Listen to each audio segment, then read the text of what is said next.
নদী আর পাহাড়ি বনে পাখিদের গুনগুন গুঞ্জরণে। মাশাআল্লাহ।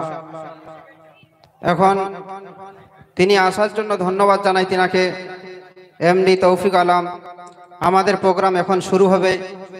যারা দাঁড়িয়ে আছেন তিনাদেরকে বিশেষভাবে অনুরোধ জানাই যে এখানে বসে যায়। যারা দাঁড়িয়ে আছে বিশেষভাবে অনুরোধ জানাই ভাই মাহফিলের মধ্যে বসে যায়। কোরআন তেলাওয়াত হবে, তারপরে শুরু হবে ইনশাআল্লাহ। জনাব হাফেজ হাবিবুর রহমান তিনি মধুর সুরে কোরআন তেলাওয়াত করবেন। আসসালামু আলাইকুম ওয়া রাহমাতুল্লাহি ওয়া বারাকাতুহু। দেশ বিদেশ থেকে যে মেহমানরা এসেছেন, বস্তির মা বোন ভাই সবাইকে বলছি আপনারা অনুরোধ করে স্টেজে প্যান্ডেলের ভিতরে বসে যান। হইচই না করে আল্লাহর ওয়াস্তে প্যান্ডেলের ভিতরে বসে যান। কোরআনের মাহফিল, হাদিসের মাহফিল শুরু হবার আগে কোরআনুল করিম থেকে শুরু হয়। তাই মোহতরম বুজুর্গ দোস্ত, কেরাত হবে। সব থেকে দুনিয়ার মধ্যে সব থেকে বড় কেতাব হচ্ছে কালামুল্লাহ। কোরআন পড়ার সময় কোনো বেয়াদবি করবেন না, গুনাহ হবে। মনোযোগ সহকারে কোরআনকে শুনি। কোরআন পড়া যেরকম সওয়াবের কাজ, আর শোনাও সওয়াবের কাজ। যে পড়বে সে সওয়াব পাবে, যে শুনবে সেও সওয়াব পাবে। এই জন্য কোরআন তেলাওয়াত হবে মনোযোগ সহকারে, না কথাবার্তা না বলে, দাঁড়িয়ে না থাকে। প্যান্ডেলে জায়গা আছে, বসে যান আল্লাহর জন্যে। যাদের খাওয়া দাওয়া হয়ে গেছে আল্লাহর ওয়াস্তে প্যান্ডেলের ভিতরে চলে আসুন।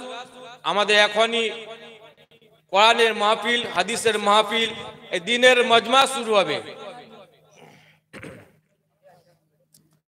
আউযু বিল্লাহি মিনাশ শাইতানির রাজীম। বিসমিল্লাহির রাহমানির রাহিম।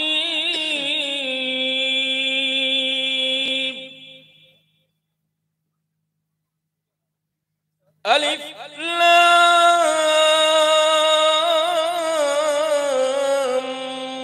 রা।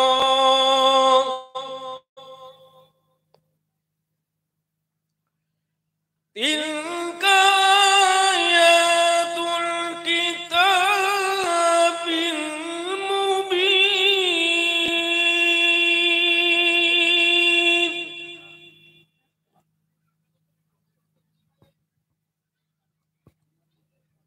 إنا أنزلناه قرآنا عربيا لعلكم تعقلون.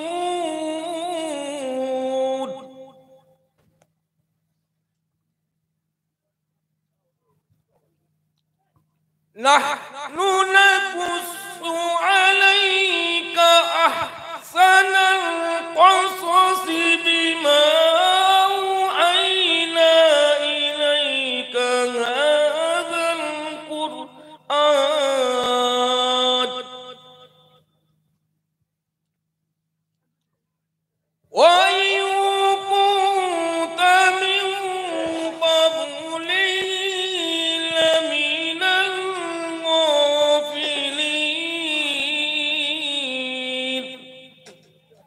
صدق الله العظيم وصدق رسوله النبي الكريم. السلام عليكم.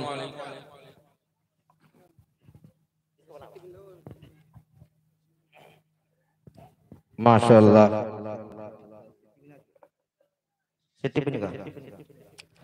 अल्हम्दुलिल्लाह। अभी आपके सामने चमकता दमकता वो चेहरा एमडी तौफीक आलम की आमद हो चुकी है, जिनके लिए हम सब बेतास थे, पागल थे, जिनके याद कभी बिस्तर पर कंबल बैठकर देखते थे, कभी तकिया में सर रख थे। आज वो नूरानी चेहरा, चमकता चेहरा, वो किस माँ का लाल है की रात को कुर्बानी कर कर कितने 100 किलोमीटर दूर से आए और हम